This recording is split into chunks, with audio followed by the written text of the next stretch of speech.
The world is so chaotic that we are truly unable to predict what might happen next month, next week, or even by tomorrow. A president could be snatched from Venezuela and taken to the US. A massive cargo ship could suddenly find the vital Strait of Hormuz completely blocked off. You might be thinking of booking a flight and then suddenly all the flights get cancelled. You might be thinking about your long-term investment planning, doing this and that, and then suddenly the entire market collapses. Perhaps such prolonged global chaos has not been witnessed since the days of the Second World War, where everything from war to the economy to your own personal health is deeply uncertain. We did experience this during the COVID pandemic, but that was not a war. That was a significant economic and social impact. We must consider the profound impact of the war, the global economy, and supply chain disruptions. Amid these complex challenges, what happens next? What specific precautions should we take? What must we truly understand, and how do we navigate this situation? In order to properly understand all of these complex matters, to discuss them in great detail, and to exercise a necessary degree of caution, I am truly delighted to have the highly renowned astrologer PVR Narasimha Raoji with us here today. Thank you very much, sir, for joining our conversation. Hello, Ishkaran. How are you doing? In these unprecedented times, I would first like to get your broad perspective on what has happened on the world stage with fires burning everywhere. Back in the year 2017, I recorded a video where I stated that the period from June of 2019 through November of 2036 would be an exceptionally perilous and dangerous time for the entire world to endure. We are in a time of great change, the kind that happens once every 1,000 or 2,000 years. This period spans from June 2019 to November 2036.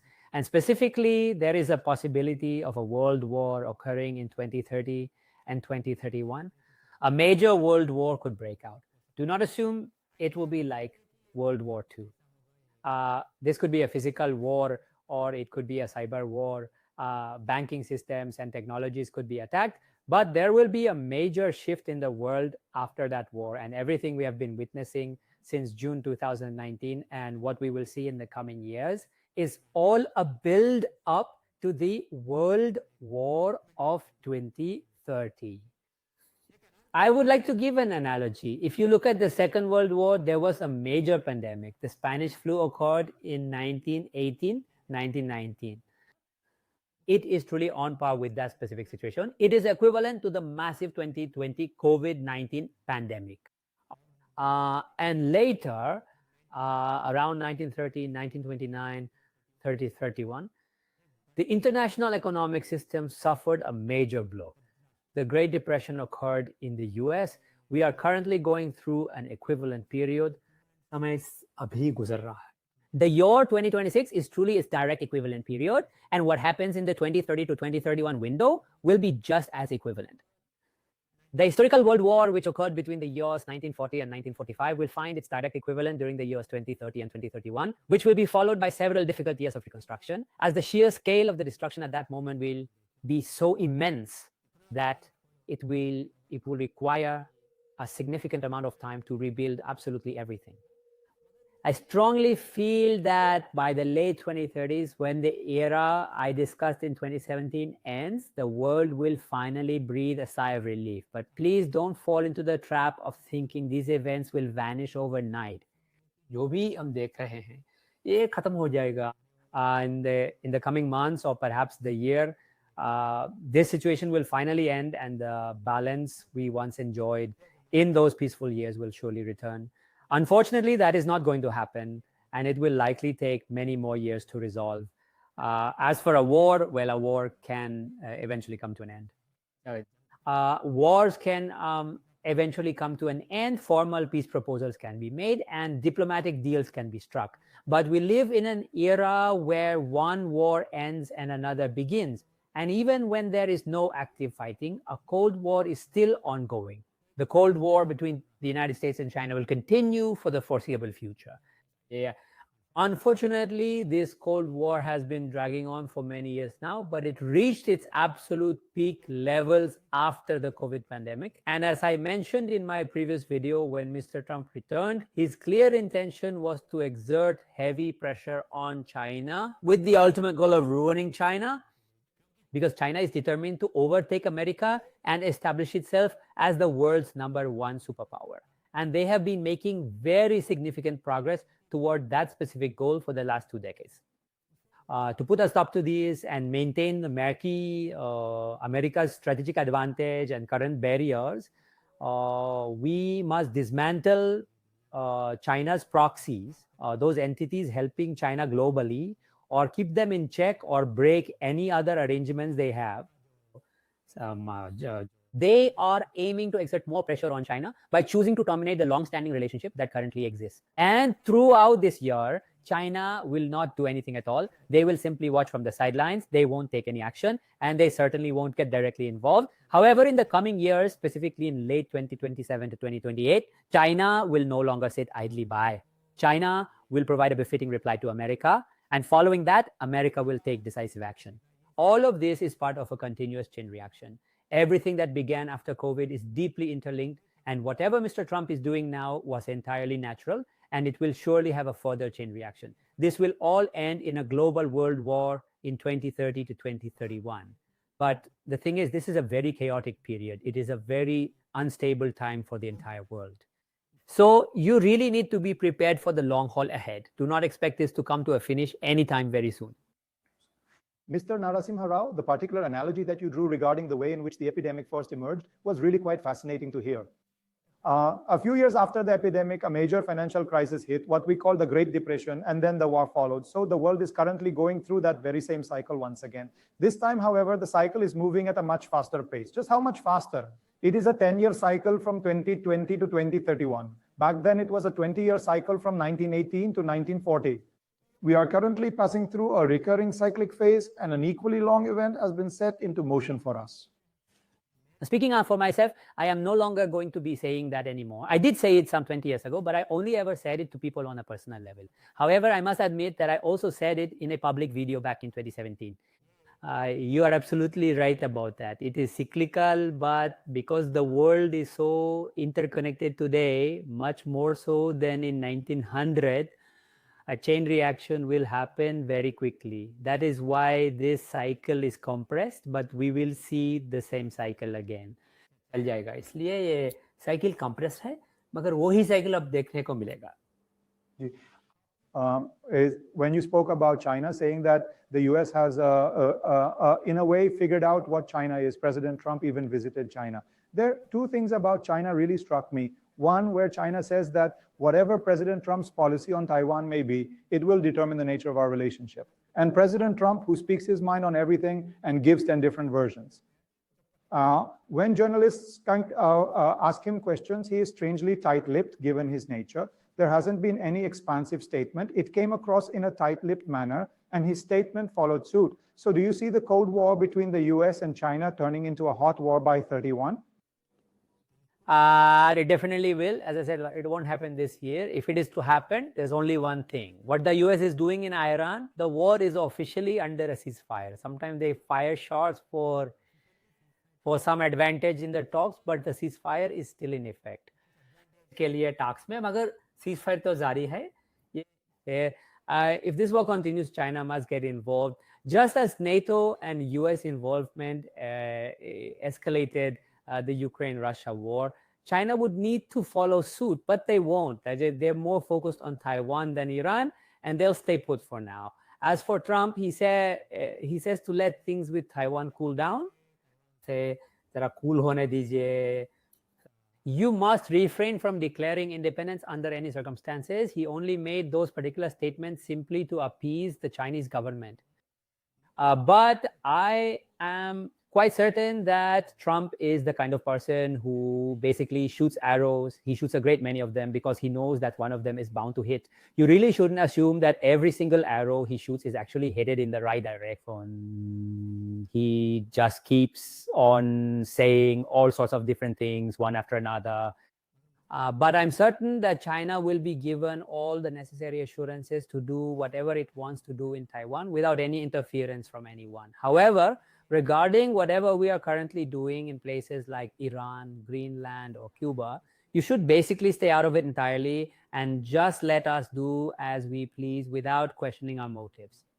You can do anything in Taiwan. But when the time comes that China thinks about taking action in Taiwan, the US will not sit idly by. This is heading towards a hot war between the US and China, but not yet. It will arrive in 2 or 3 years. But by the time we reach 2030 or 2031, there will definitely be a full-scale hot war taking place between the United States and China.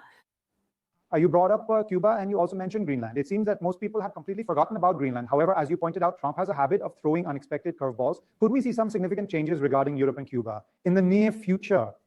Currently, our attention is focused on the United States and China rather than Europe. So what is happening in Europe, and is there a possibility that something might shift with Cuba? Cuba serves as yet another strategic proxy for China and Russia, which the United States is actively seeking to monitor and keep in check. Furthermore, I hold the firm conviction that the ongoing critical discussion concerning both Cuba and Greenland is a matter of the utmost gravity that we must address.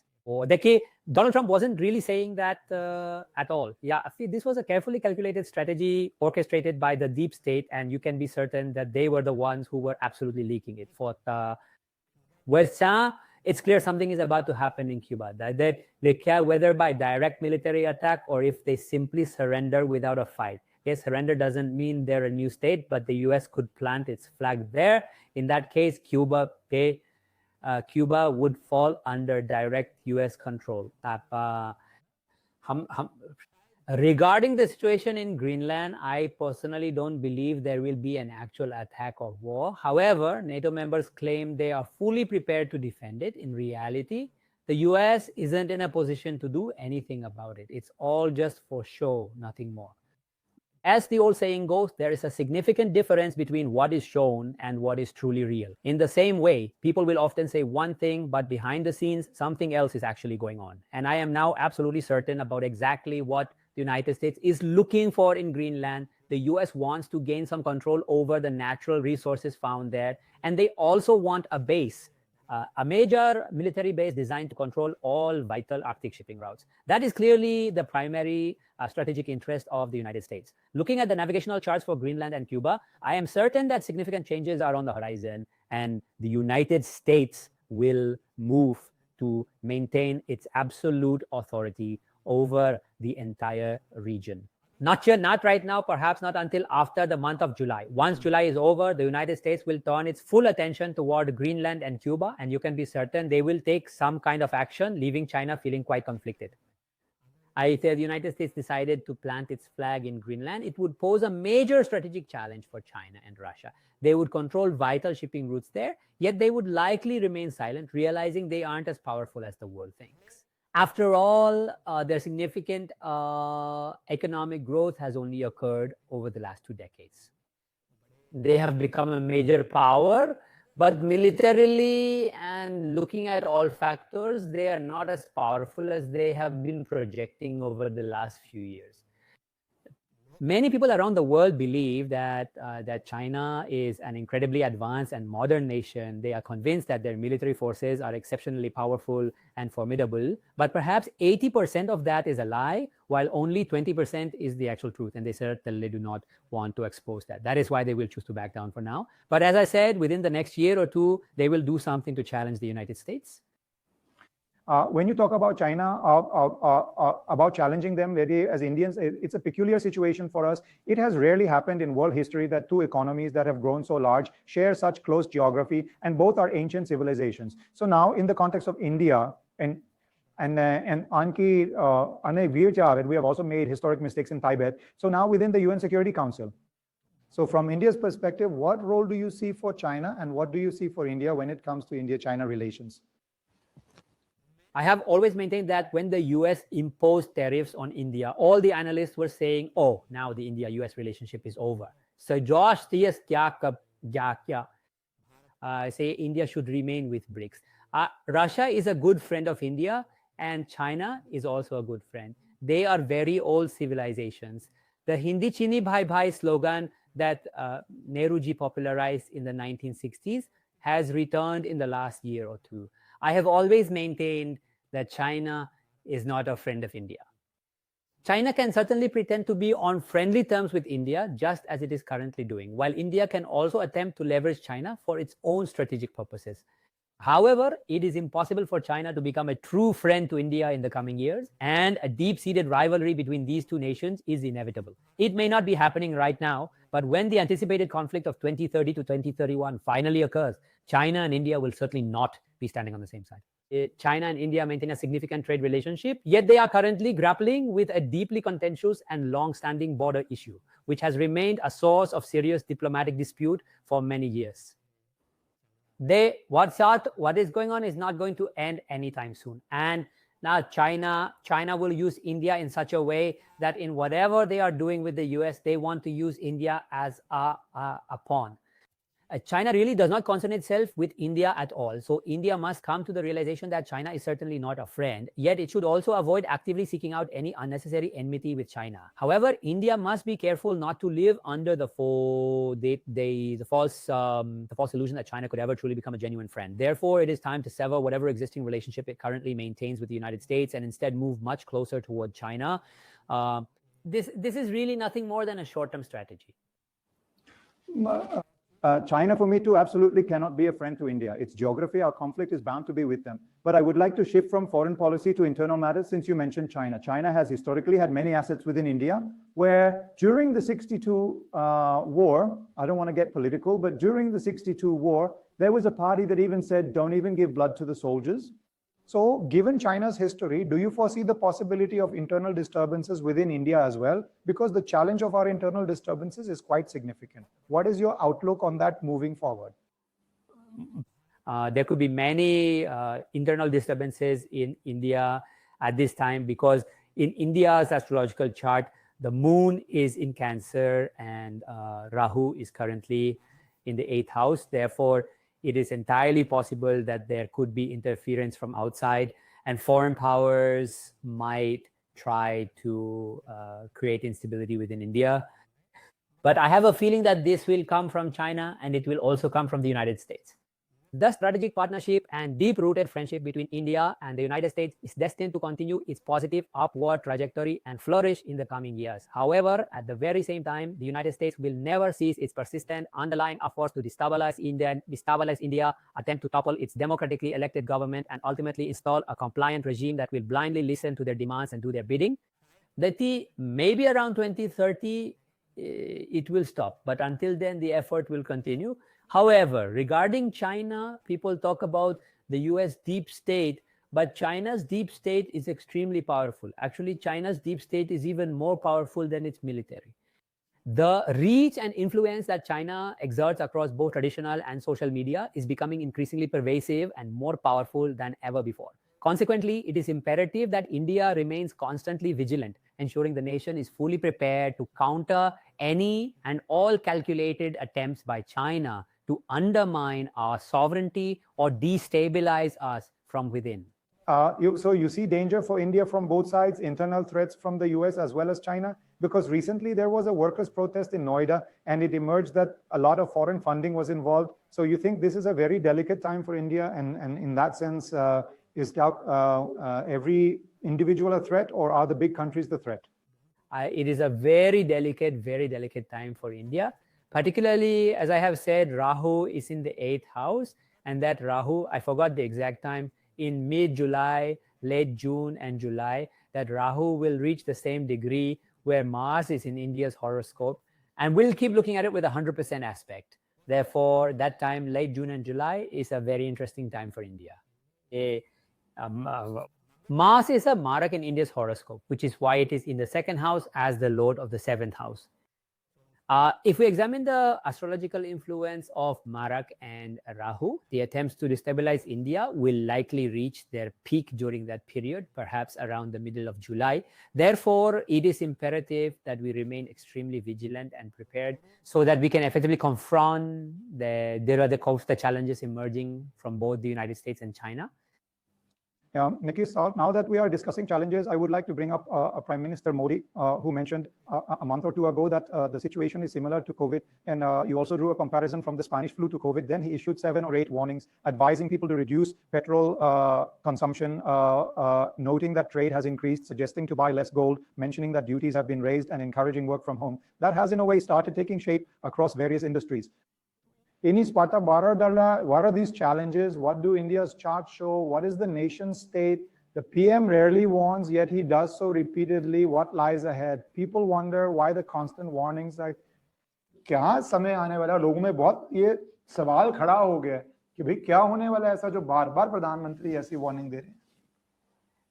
In my best assessment, the significant challenge that India is currently facing is the persistent attempt from outside forces to exert political influence over India and to ultimately topple the Indian government. If you look at it from that perspective, this is a very dangerous time for India. However, my final assessment is that this attempt will not be successful. It will not succeed, but it should not be taken lightly. It should be taken seriously. But as for the economy, perhaps this is because when we look at the dollar to rupee conversion ratio, we see the dollar is rising while the rupee is falling. Consequently, considering the foreign exchange reserves that India holds along with the balance between our imports and exports, it is a very delicate situation at this moment.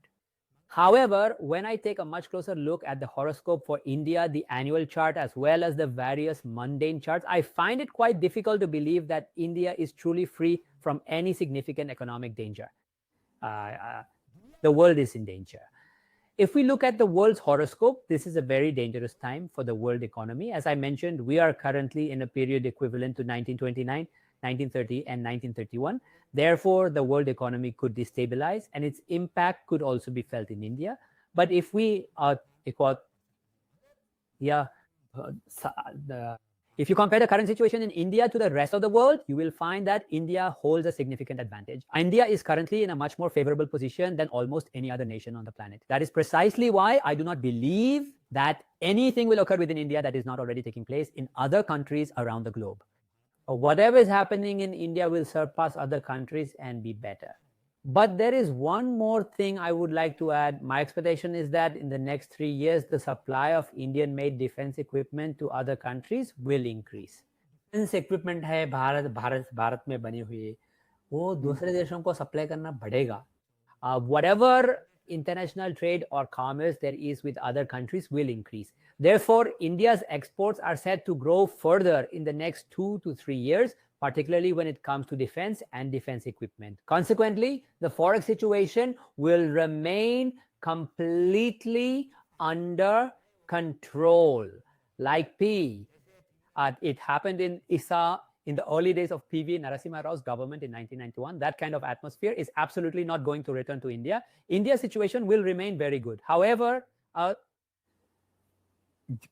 given the world is in such a precarious state with likely global instability and both international trade and the global economy facing major disruptions, it is wise for India to exercise prudence, focus on saving capital, and continue strengthening our foreign exchange reserves.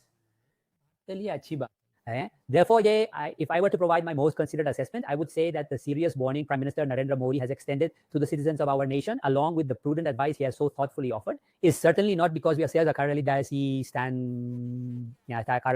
the precipice of immediate danger. Instead, it is because the entire world is on the verge of entering into a prolonged and difficult period of significant danger.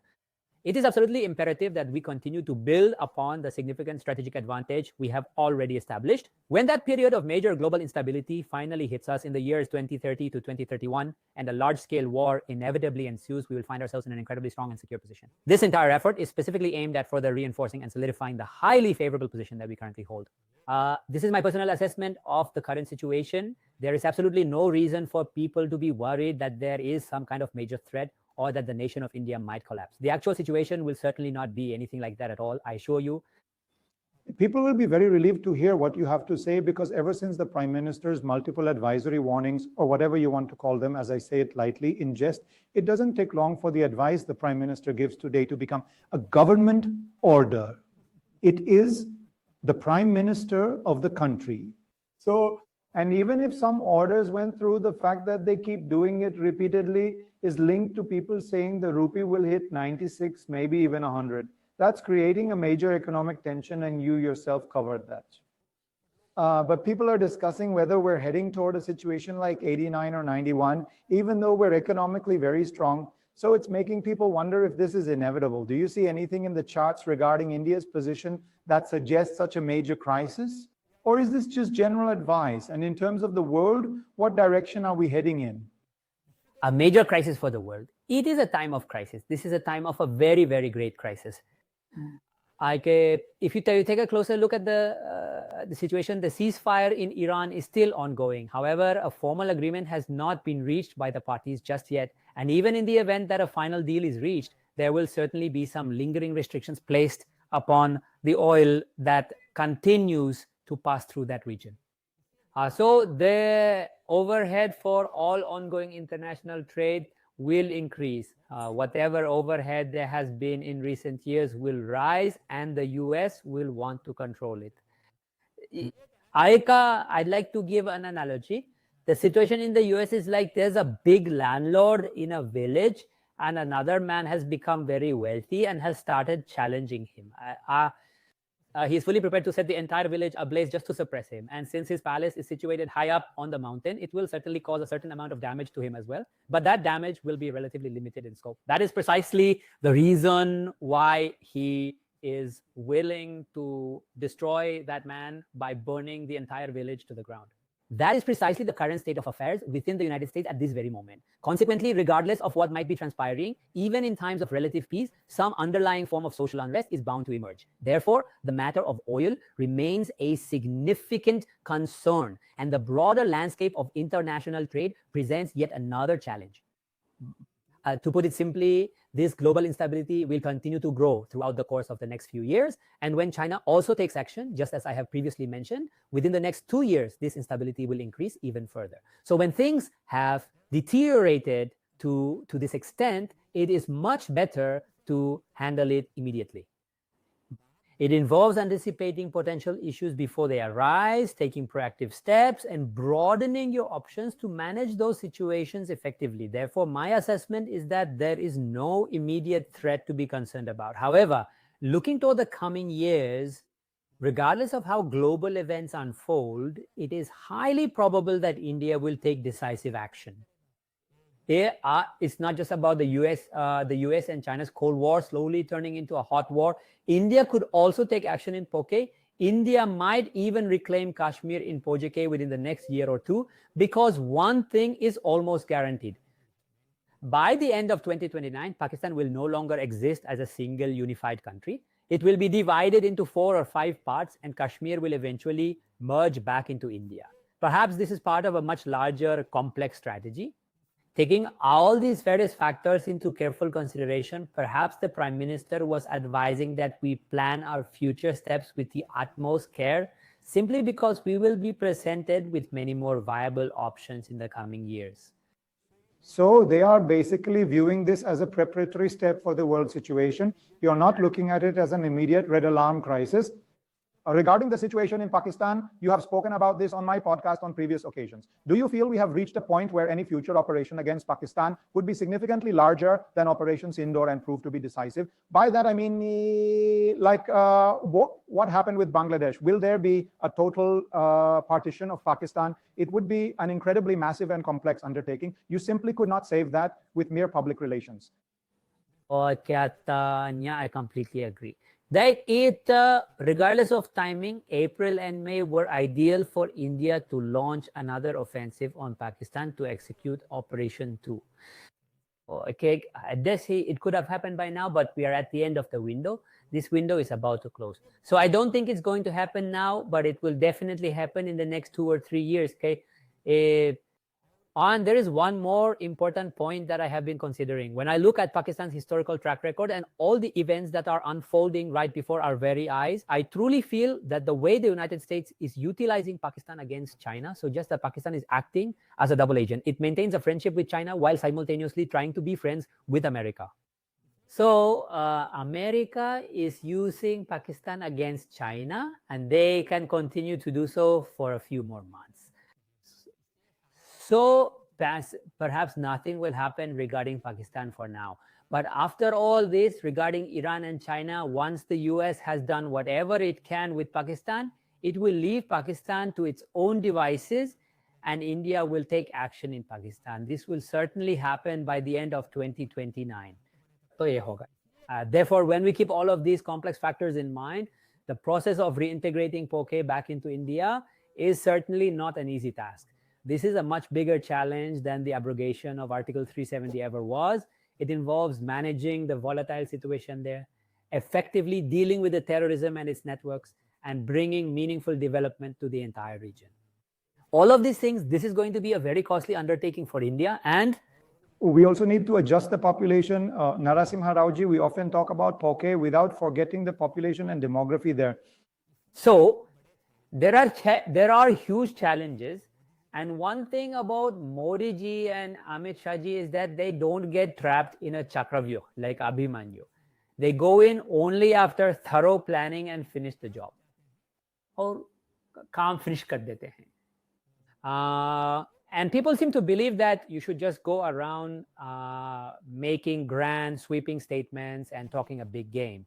But before you talk that big, you have to do what is necessary, like winning, by carefully thinking it through, strategizing, and then implementing the plan. This will certainly work, but it is going to require a significant amount of resources, which means, of course, a lot of money. And apart from this, whatever is happening in the world, whatever is happening due to this Cold War between the US and China, and whatever is about to happen, India is prepared to handle it. This is absolutely preparatory, and this is not reactive when you are in a crisis. Mr. Marav, I would like to move on to the profiles of the leaders. But before that, I have one last question, because you mentioned defense at the beginning. The Prime Minister has just returned from the UAE. In the entire West Asia, as you mentioned, the way Iran waged war and attacked the UAE and Saudi Arabia, and the US could not protect them, whether its priority was something else or whether it was the Iron Dome or missiles. The entire region is in the midst of a West Asia crisis, and Prime Minister Modi is visiting regularly. For the first time, the UAE is saying that they will store 30 million barrels of crude oil in India, which is increasing India's reserves. So I want to pivot to defense. When you talk about defense, is the alignment between us and the UAE or other countries in West Asia forming in a way that no one had imagined? However, India could serve as a major defense protector, a key provider, and a strategic saver in the West Asian region. Do you see anything within the charts regarding defense matters as well? Absolutely. India's influence will grow in all the Arabic and Muslim countries in West Asia. One country is an exception. India will not get along with Turkey. However, India's strategic relationship with key nations like the United Arab Emirates and Qatar is set to expand significantly in the coming years, and India could also emerge as a major defense supplier. And it will not just be limited to them, as India is also poised to supply advanced defense technology to various African and Eastern Asian countries throughout the next several years. By 2030, many nations across the globe will be deeply interested in India's advanced technology. Operation Sindoor served as a magnificent trailer and a powerful advertisement for India, and whatever unfolds in the coming years will be an even more compelling showcase for the nation. This will surely boost India's reputation on the global stage. As for... You have placed it in Africa as well, I see. Across many African nations, security remains a major concern, and India's advanced technology will be a highly viable option there. It's even possible that some European nations might eventually choose to buy from India. You are witnessing a massive increase in defense that extends far beyond the borders of a single region and is not limited to just one. I'm absolutely certain that this will happen within the next 2 or 3 years. Yes, indeed.